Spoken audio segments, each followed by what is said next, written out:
Hello! Today we are doing my monthly haul, and guys, this one is real big. I was looking at my numbers actually from the last few years, and it does look like I tend to go a little ham at the beginning of every year. I think some of it is that I see a lot of sales happening, a lot of books that I'm interested in tend to get released earlier in the year, and I don't know, for whatever reason this always ends up being a really big haul. People sent me some things, all the reasons why there's just a lot to show you in this haul. But first, before we dive into that, I do want to take a moment and thank GlassesUSA.com for working with me on this video. If you don't know, I recently tried GlassesUSA.com's service and I absolutely loved it. Basically, we're in lockdown, I'm working from home all the time, and I've just been wearing glasses so much more than I normally do, and I wanted a new pair, but I am also immunocompromised, and in these times, I've been doing my very best to not take any unnecessary trips out of the house. So, GlassesUSA.com reached out to me at the perfect time. I have used their service and I genuinely am so impressed with it. So basically what you do is, if you're like me and you need a prescription, you can take your existing prescription, use an app, and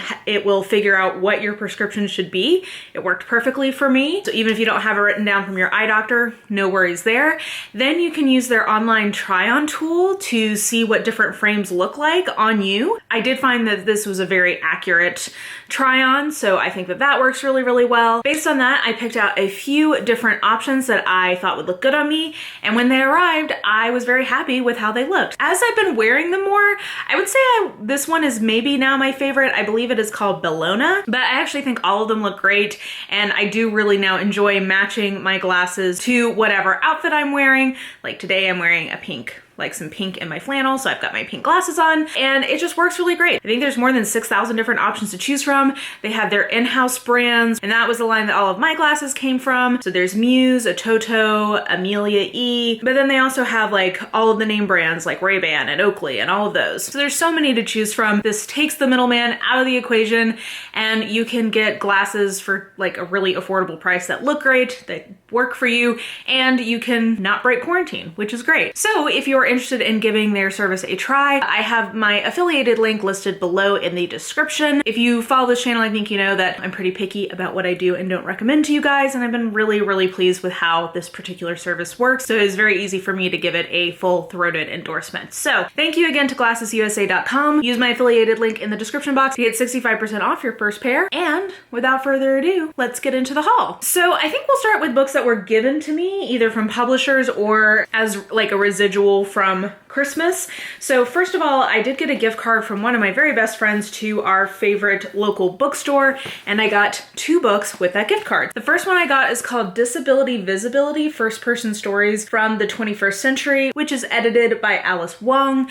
I've heard good things about this book, and I have been looking for some more nonfiction about this topic. I'm on a D&I committee at my work, and we've been going over like different resources that we're going to recommend to people, and I realized that I actually don't have a lot of good recommendations for nonfiction kind of exploring the disabled experience. So I'm looking forward to reading this and hopefully having it be something I can recommend to people. I also got Maybe You Should Talk to Someone by Gori Gottlieb, and this is a memoir from a therapist about her own experiences in therapy, I believe. I have heard such amazing things about this book, and as somebody who has been in and really endorses the benefits of therapy, I just feel like this would be something that would really resonate with me, especially in the last year. I've been, like thinking a lot more about my own mental health and talking to other people about their mental health. So I just feel like this is timely. And like I said, I've just heard pretty much nothing but great things about it. So those were my 2 gift card purchases. Then HarperCollins sent me a copy of First Comes Light by Alicia Rai, which is the 3rd book in her trilogy of rom-coms centering around basically women in different forms of text. So there's like this friend group and they all are interconnected in various ways. Our main character in this one was a side character in a past book, and she is a beauty influencer, and I believe that it is her love story. So I also think this may be interconnected to her trilogy that starts with Hate to Want You. So if you liked that, there you go. And yeah, I really enjoyed both of the first 2 books, so I am looking forward to getting to this when I get a chance. And thank you again to HarperCollins/Avon for sending this to me, and I believe it comes out on February 21st. So look for it online or in your local bookstore. Okay, and then I unexpectedly got a box. It says The Wife Upstairs by Rachel Hawkins, and I was like, oh yeah, I have seen people talking about this. So I opened it up. There's some really cool swag in here. You know, it's a nice big old box. There's some fancy smelling like bath salty things, which is cool. There was this lovely wine cup that has a lid to it, which I appreciate, and it says cheers y'all, which I thought was super cute. So like, it's just super cute box, right? Well, then I'm looking at the card that came with it, and it says The Wife Upstairs is a vivid reimagining of the classic Jane Eyre with forbidden romance, delicious suspense, and a dash of Southern flair. Okay guys, if you watch this channel, you know Jane Eyre is my all-time favorite book, and I love Jane Eyre retellings, and how did I not realize that this book was a Jane Eyre retelling? I feel so betrayed by my own lack of realizing that that is what this book is. So I am really excited to get to this. I very much appreciate the publisher, St. Martin's Press, and the author for sending this to me, along with the lovely swag inside there as well. But oh my gosh, I am so excited to get to this thriller when I get a chance. I'm also a Southerner, I'm from the South, so Jane Eyre retelling, thriller, Southern, these are all things I should enjoy. Also, I've been following the author on Twitter, and I always really enjoy her tweets. She's fun to follow, so yeah, all around.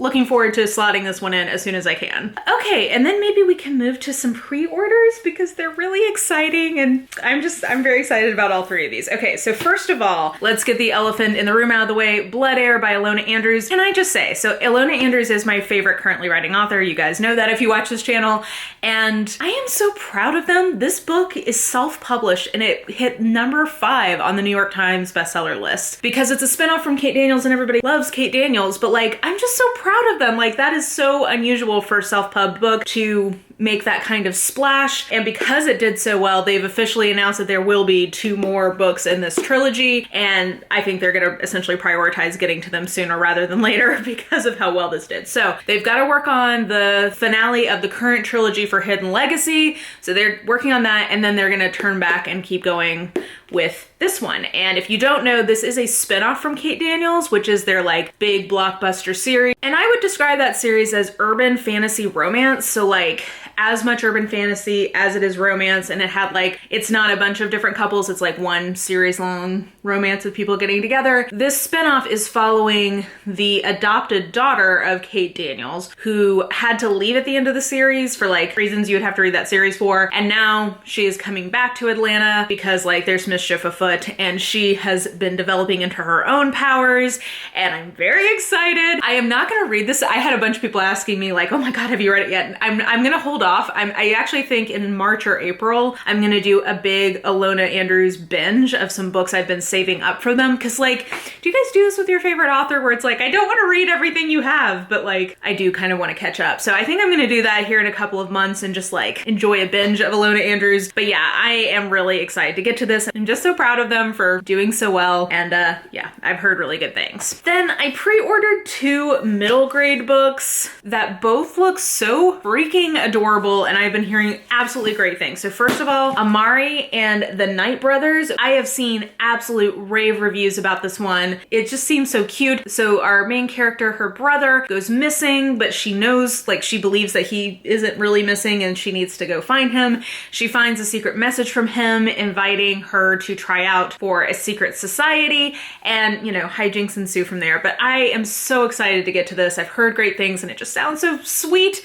I've really come to really embrace middle grade in the last few months. Similarly, Root Magic by Eden Royce. This is middle grade fantasy set in the 1960s in the South, and it centers around African American folk magic. And again, it just sounds precious and lovely. So I'm very excited for both of these, and like, I think 2021 is really going to continue to be, I was rediscovering my love in 2020 for middle grade. I think 2021 is going to be my middle grade fantasy year, because it's been hitting the spot for me in terms of comfort reading. Okay, and then books that I bought for a specific reason, maybe we can go with, or books that I already have read. So in terms of books I've already read, I have already read Highland Treasure by Lindsay Sands. I got an arc of this in 2020. Absolutely loved this, gave it 4.5 stars, so I wanted to get the full size, but I didn't realize how gigantic his nude glistening torso with man titty was going to be.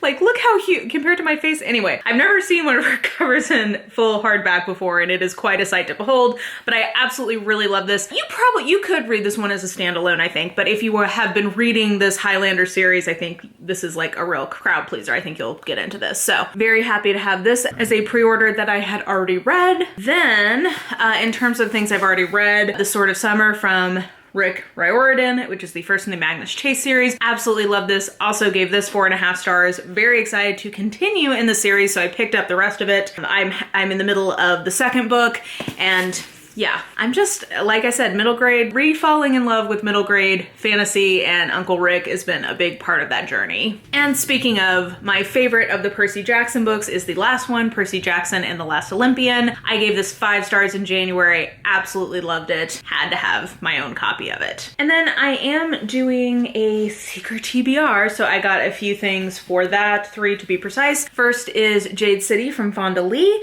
This is an adult high fantasy. Well, yeah, I guess it's a high fantasy because it's not our world, but it reads like urban fantasy in terms of it's set in a city, and it focuses around the mafia in the city. I believe the world is Asian inspired, and I am very intrigued to get to this because some of my friends do have split opinions on it, but I feel like everything I've heard about it tells me it's one I'm gonna like, so we'll see how I do with it. Another high fantasy one is Malice from John Gwynne, and I believe that this is high fantasy that is somewhat Viking inspired, if I'm correct. And I think it's like epic, high fantasy, war fantasy kind of thing. So we'll see. This one, I'm not sure how I'm gonna do with this one, but we'll see. I've heard a lot of very positive reviews for it. And then the last in this little secret TBR books that I needed to grab for that was Legendborn from Tracy Dion. And I have heard nothing but fantastic things about this. This is a YA urban fantasy that is based on Arthurian legends for its magic system. That sounds rad.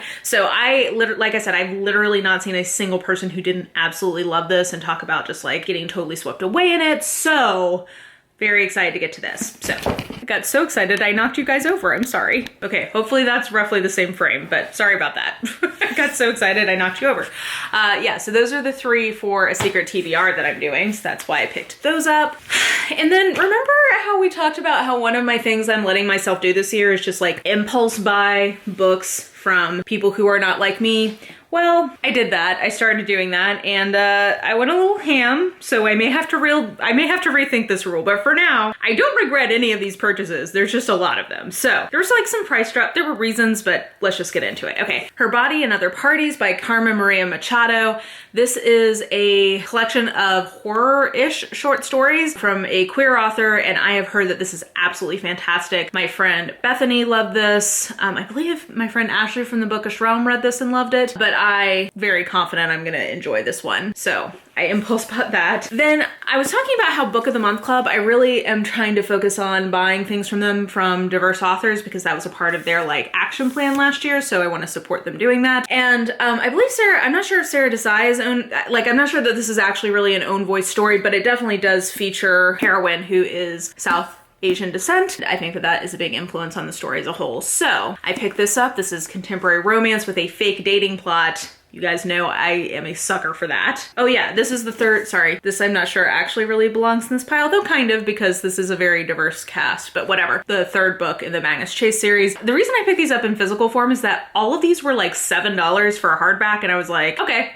I'll just do that. And another Rick Riordan Presents title is Arusha and the End of Time by Rashani Chakshi. I have heard that this is a really, really fun middle grade series. I'm very bitter about the sticker that came on this one, but yeah, there was a price drop on this one and I was like, okay, I've just heard that this is super cute and it looks super cute, and broken record here, I'm getting very into middle grade fantasy this year. And then I was doing a live stream on Ashley from the Bookish Realms channel a couple of weeks ago, and one of the other panelists was Josh, and he mentioned and spoke very highly of Moon of the Crusted Snow by Wabishig Rice, and I believe that this is an own voices story from an Indigenous author, and one thing that I'm trying to do in 2021 is be more deliberate about reading from Indigenous authors. So just the way he was selling this, it sounded great. I believe that this is like a kind of horror-ish type thing, like horror or like post-apocalyptic kind of situation. It's also in an isolated community, which that is a setting that tends to work really well for me. So this seemed like it would be something that'd be very much my jam. Okay, 2 more in this like went hog wild pile. So there's The First Sister by Lyndon A. Lewis, and this is a queer author, and this is sci-fi, and I believe that this is something between like an assassin story and space opera, and it just sounded really rad. So I don't know, this was again kind of an impulse purchase, but I am curious to see how I do with it because it has like a very high promise in its premise. Okay, and then the last of the ones I impulse bought was Upon a Burning Throne by Aisha K. Banker, and this is the first in a high fantasy series that is based on South Asian mythology. And I picked this up because Starla, and I forget what, is her name called Starla Reads? I'll link her channel below, but I saw her raving about this and she just sold the hell out of it to me, and I was like, cool, okay, that sounds awesome. Also this cover, I'm not gonna lie, did influence me because I just think the cover design is beautiful, but that's the last of the ones that I impulse bought. And then finally, this was a big month for collection related purchases. So first of all, I have decided I'm going to start collecting some of the Penguin Vita, which is a new variant on their Clothbound Classics line. So this is, it seems to be all, or at least mostly, American classics as opposed to like outside of the US, and a lot of them seem to be from marginalized creators. So I am going to be picking up some of these. I've got a couple on pre-order, and I do really enjoy the way that the cover design of these is looking. I'm a sucker for gold foiling, if you saw my most beautiful books I own video. And the first one I picked up was Sister Outsider by Audre Lorde. I read this collection probably 7 or 8 years ago now. I'm definitely due for a reread, but this is an absolutely fantastic collection of essays from an intersectional Black feminist queer perspective. The one that's called, I think it's called The Master's Tools, Only the Master's Tools Can Destroy the Master's House, is like one of the best essays I've ever read. But anyway, very excited to have this. I've had this as an ebook, but it's nice to have a nice physical copy to shove in people's faces. And then 3 Penguin Clothbound Classics to talk to you about. So first, my saga, which is appropriate, I guess, considering the type of book this is, but I had such a hard time getting my hands on this particular book, which is the AENID from Virgil. This came out in the fall, and I had it on pre-order from Book Depository, and it kept saying that it wasn't in stock, and I was like, girl, I've seen other people get their copy. I know it is in stock. And we went back and forth, and it was very confusing. Then I looked, and there was a different listing for the same book that was available to be shipped. So I just canceled my pre-order and then ordered the one that was actually available, and it showed up like a week later. So I have no idea, but whatever. I finally got it. It's sort of like, the color on this is not showing up quite right on camera. That lighting I think is closer, but it's sort of like a mustardy kind of yellow, like it's a little bit more of a browny yellow. And I think given the subject matter, this recurring pattern is obviously so beautiful. Coralie Bickford Smith, what a queen, she did a great job. But I will tell you, I'm enjoying her George Orwell editions even more. So first there was Animal Farm by George Orwell, and you can see all the little fences, very appropriate, you know, all animals are equal, but some are more equal than others. Great classic allegory about authoritarianism and totalitarianism. Yeah, it's called Animal Farm, a fairy story. I would not necessarily recommend reading it to your kids, but you could give that a go. But my favorite of these 3 has to be her take on 1984 by George Orwell, because look at all these eyeballs. So appropriate again for sort of totalitarian regimes, and you know, Big Brother is watching. And this is a beautiful, I'm loving all these bright covers she started doing, including the AENID, but this one is like a really bright, vibrant yellow. Yeah, that's closer to the color. I just think this one is so cool looking and so appropriate. I think both of these just like really hit the nail on the head in terms of matching the design to the content. So with all of that being said, I've been talking for a very long time because I just got so many books.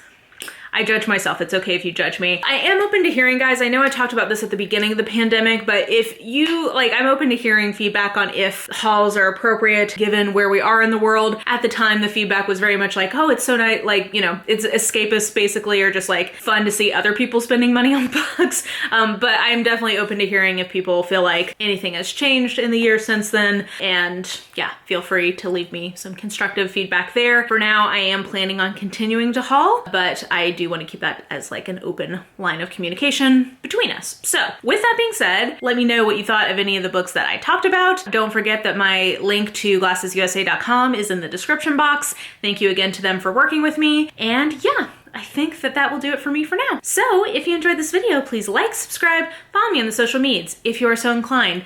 I have all that information listed in the description box below, and I think that that will do it. I hope you are having an absolutely lovely day today, and I will just talk to you soon.